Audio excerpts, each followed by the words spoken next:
11 horas 31 minutos, 11h31, Patrulha RP. Na rodoviária de Barreiras, o movimento de ônibus diminuiu em relação ao fim do ano passado e as 2 primeiras semanas de janeiro. Mas mesmo assim, tem muita gente viajando, aproveitando que as férias ainda não terminaram, né? E boa parte desses passageiros levam crianças menores de idade para as viagens. Mas para isso é necessário cumprir uma série de exigências feitas pelo juiz de menores e o conselho tutelar. Aqui em Barreiras, algumas empresas de ônibus dispostas a atender esses clientes da melhor forma possível estão disponibilizando cartilhas educativas para orientar pais ou responsáveis quais são as regras que precisam ser cumpridas para que os passageiros mirins possam viajar tranquilamente sem imprevistos. E para falar aqui sobre exigências para poder viajar com filhos menores, o Marcos Reis, a produção é de Carlos Augusto. Marcos, bom dia. Bom dia, Gael. Bom dia, ouvintes do Patrulha RB. É um prazer estar aqui com vocês para a gente estar tirando as dúvidas dos usuários. Bom, Marcos, ainda existe muita desinformação sobre as regras que os pais ou responsáveis têm que cumprir para viajar com os filhos? Sim, ainda existe muita falta de informação e justamente aqui a rádio está sempre dando espaço, né, para estar informando a população, mas ainda há um grande número ainda de pessoas que não têm o conhecimento, a informação necessária antes de viajar com seus filhos. Bom, Marcos, a partir de qual idade é permitido viajar sozinho? O Estatuto da Criança e do Adolescente, no seu artigo 83, ele diz que a partir dos 12 anos, que o Estatuto ele divide a criança, ela vai até 12 anos de idade, incompleto. Completados os 12 anos, passa a ser adolescente, e adolescente ele já pode viajar sozinho, desacompanhado dos pais responsáveis. Bom, vamos falar agora de critérios e exigências. O que os pais ou responsáveis precisam fazer para permitir que os menores possam viajar sem qualquer problema? Então, na hora do embarque, é necessário que os pais que vão viajar com seus filhos, né, menores de 12 anos, no caso crianças, é importante que os pais tenham, além dos seus documentos pessoais, a certidão ou a identidade da criança, né? Quando se trata de adolescente, apenas a carteira de identidade, documento com foto, é exigido na hora do embarque. Bom, alguma coisa muda quando o acompanhante do menor tem grau de parentesco com ele ou simplesmente é um mero responsável? O Estatuto diz desde que fique comprovado em documentos, né, pessoais da criança, do adolescente e da pessoa que está ali viajando, embarcando, desde que fique comprovado em documentos. Por exemplo, a avó vai viajar, na certidão de nascimento da criança consta o nome dos avós, sejam paternos ou maternos, se for o caso estiver ali registrado, com o documento dos avós, vai conferir com o documento da criança e vai constar. Então, nesse caso, não há necessidade. Agora, quando se trata de parentes, a partir de 2º, 3º grau, já é necessário uma autorização prévia por parte dos pais para que aquela criança possa seguir viagem. Certo. Além da certidão do nascimento, bate com a identidade da avó ou do avô, para conferir realmente se é o avô ou se é a avó. Isso, porque consta na certidão da criança o nome dos avós, né? Sejam eles paternos ou maternos. Bom, esses documentos que são exigidos na hora do embarque, ele pode ser xerox, reconhecido ou tem que ser o original? É importante que seja documentos originais. Né? É importante que sejam documentos originais. E assim serve até um alerta também para os pais e responsáveis que vão viajar com suas crianças, agora aproveitar esse período de férias, como você falou há pouco, né? Para muitos as férias estão começando agora, né? Para as crianças que estavam estudando, terminou o ano letivo agora no final de janeiro, está começando as férias, o período de férias.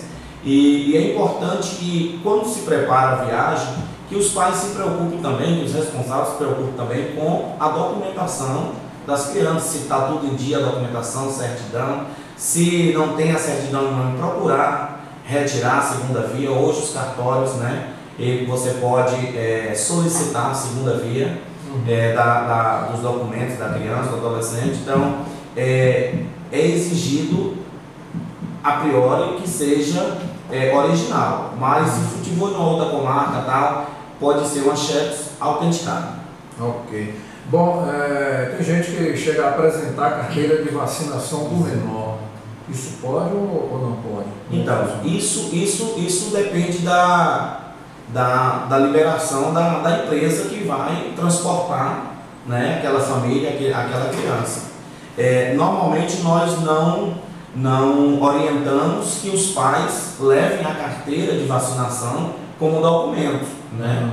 Porque senão não precisaria a criança ser registrada. Por lei, é obrigatório os pais registrar as crianças, tirar a certidão de nascimento da criança. Então, os pais não levem a carteira de habilitação achando que é o documento e que vai poder embarcar apenas com a certidão com a carteira de vacinação.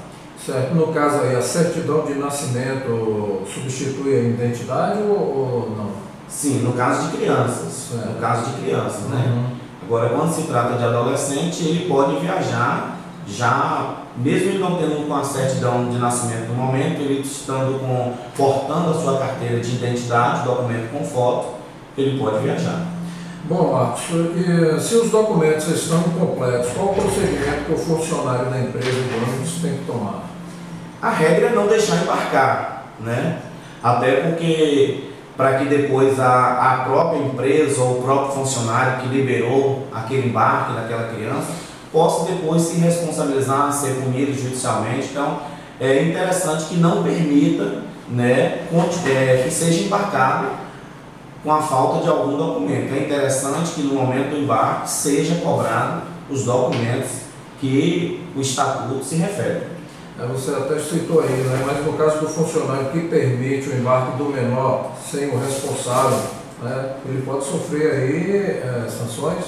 Sim, com certeza, porque está no Estatuto da Criança e do Adolescente, como eu disse no artigo 82, 83, e é importante que as empresas, os funcionários das empresas de ônibus, né, no momento do embarque, verifiquem se está toda a documentação para que no meio da viagem não haja nenhum transtorno para a família que está saindo de férias e nem a empresa sofra as penalidades da justiça depois. Bom, Marcos, aqui em Barreiras são feitas fiscalizações no terminal de embarque da rodoviária, né? Aí teria o caso um agente, até o próprio motorista serve como um colaborador aí na questão da empresa, né? Sim, com certeza. Quem viaja, quem está acostumado a viajar, sabe que no momento do embarque sempre tem fiscal da empresa de ônibus para fiscalizar, para cobrar das pessoas que vão viajar a documentação. E existe a fiscalização das empresas de ônibus e existe também o pulso do juizado de menores, né? Sempre há plantões noturnos no terminal rodoviário de Barreiras do juizado de menores para fazer orientação aos pais que ali chegarem para embarcar. Bom, Marcos, existe a possibilidade do menor embarcar em Barreiras, por exemplo, né, e em outra cidade o fiscal da empresa perceber o erro e exigir que o responsável, o menor, desça do ônibus antes de completar a viagem? Como é que funciona essa questão aí?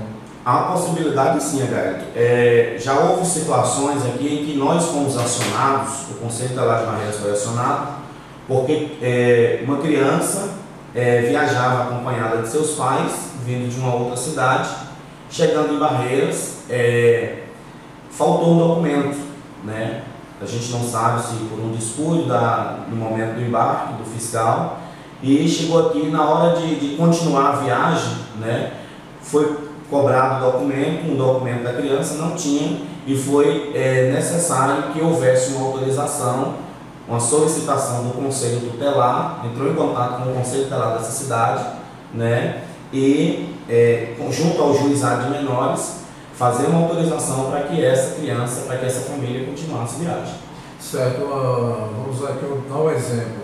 A pessoa embarca com a criança em Barreiras, chega em Brasília, você vai, digamos, vai lá a São Paulo, chegou em Brasília, ou vamos aqui mais perto, Luiz Eduardo, chegou em Luiz Eduardo, foi constatado o erro, a empresa disponibiliza uma passagem de volta ou a pessoa arca com essa outra passagem para voltar a Barreiras? Então, Enquanto a família está ali, é claro que a viagem não pode parar, né? O ônibus não pode parar a viagem, né? As pessoas não podem ter suas programações interrompidas por conta de um fato desse. Mas nesses momentos, as situações que surgem,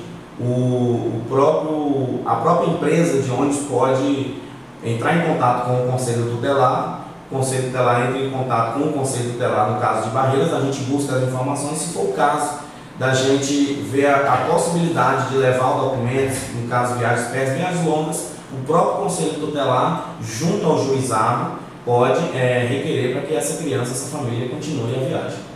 Ok. Bom, a distância da viagem que o menor vai fazer também é um item que conta aí na hora do embarque, ou independente da quilometragem, as regras são as mesmas? Independente da quilometragem, se a criança vai, se o adolescente vai para uma cidade aqui no estado, aqui vizinho, ou se vai para um outro estado, independente, as regras são as mesmas. Bom, existe algum caso em que o menor não precise apresentar aí qualquer documento para viajar quando está acompanhado? Não, tem que ter a documentação, né? É exigido por lei, exigido que que apresente, seja criança, seja adolescente, seja adulto, no momento do embarque, é obrigatório que apresente o documento para a viagem. Ok. Bom, isso funciona também para via aérea? Sim, com certeza. Via aérea ou terrestre, tanto faz. Tem que exigir a documentação. Isso, tem que ter a documentação para a viagem. Bom, outro problema que acontece com muita frequência, quando o ônibus está lotado, o menor pode viajar no colo do pai ou da mãe ou do responsável? Eu não sei te informar no momento como está funcionando a questão da regra, a partir de que idade, né? A criança tem que utilizar uma poltrona, né? Se não me engano, a partir de 5 anos de idade, né? A criança já tem que utilizar a sua própria poltrona. Então, não é permitido até por conta da lotação do ônibus, né? Do transporte que vai estar fazendo aquela pessoa. Então, essa questão de sentar a criança ou adolescente no colo também não é permitido. Bom, Marcos, no caso aí de uma autorização que é dada pela Justiça, dura quanto tempo e qual o procedimento para renová-la em caso de necessidade? Então, o Estatuto da Criança e do Adolescente, o ECA, no artigo 83, ele fala que a autoridade judiciária ela pode expedir o pedido de autorização de viagem, que será válido por 2 anos, né? Por 2 anos. Então, a pessoa tem aquela autorização que ela solicitou junto ao juizado e ela vai valer por 2 anos para ela viajar. Findados os 2 anos, aquela autorização ela precisa ir novamente no posto do juizado, aqui em Barreiras, como funciona próximo à rodoviária, no antigo shopping, e no próprio posto do juizado, que funciona na rodoviária todas as noites. Ok. Mas no caso da pessoa que esqueceu de olhar ali, está vencida, chegou lá, está vencida, não embarca. Não embarca porque está vencida, só é válido por 2 anos. E aí vai ter que renovar e remarcar essa viagem porque com certeza não vai ter condições de viajar. Com certeza. Portanto, você que está aí ouvindo, fique atento, né? Tem que olhar antes de programar a viagem, se tem criança, olhar se essa autorização ainda tem validade. Marcos, mais algum esclarecimento aí, não? Não, é só dizer para a população, né, que nós estamos ali trabalhando, o Conselho Tutelar funciona diariamente, de segunda a sexta, das 8 ao meio-dia, das 14 às 18. Durante a noite, finais de semana, feriado, nós estamos em plantões, né? A população precisando de atendimento. O Conselho Tutelar é um órgão responsável para garantir os direitos da criança e do adolescente. Toda vez que há violação de direitos da criança e do adolescente, o Conselho Tutelar está ali para requisitar dos órgãos competentes a reparação daquela violação e dizer que nós estamos à disposição para atender a população, né? Que a população pode entrar em contato conosco, fazer as suas denúncias. As denúncias podem ser anônimas através do Disque 100, que é o telefone da Secretaria Especial dos Direitos Humanos em Brasília, que eles vão mandar para a gente no e-mail as denúncias, ou a pessoa pode ligar no 3613-5510, né? E à noite, no plantão noturno, final de semana, pode entrar em contato com a Polícia Militar, com a delegacia, né? nos hospitais haverá escala de trabalho ali e o conselheiro que tiver de plantão naquela noite vai atender a situação que surgir. Telefone 3613 5510. 5510. Esse é o telefone do Conselho Tutelar, que funciona na sede do Conselho. Diz que 100 é o número que a pessoa pode ligar, a pessoa não vai pagar nada para ligar, ela vai ligar 100, vai para a Secretaria Especial dos Direitos Humanos em Brasília, eles recebem a denúncia e encaminham para o Conselho Tutelar. Certo. No caso de qualquer informação aqui que a pessoa queira obter aí, pode ligar nesse 3613 5510. Ou senão ela pode ir também na sede do Conselho Tutelar, que lá também estaremos atendendo e orientando as pessoas. Marcos, Patrulha RB agradece a sua presença. Eu que agradeço a oportunidade, sempre é bom esse espaço para a gente estar divulgando, falando do trabalho do OR, que é tão importante, né, no município de Barreiras, em todas as cidades, e dizer que estamos à disposição, tanto da emissora quanto da população, para que possa ajudar em qualquer situação. Ok, bom dia. Patrulha RB, 11 horas e 48 minutos, falamos com Marcos Reis, presidente do Conselho Tutelar de Barreiras, exigências para poder viajar com os filhos menores. Patrulha RB, 11 horas e 48 minutos.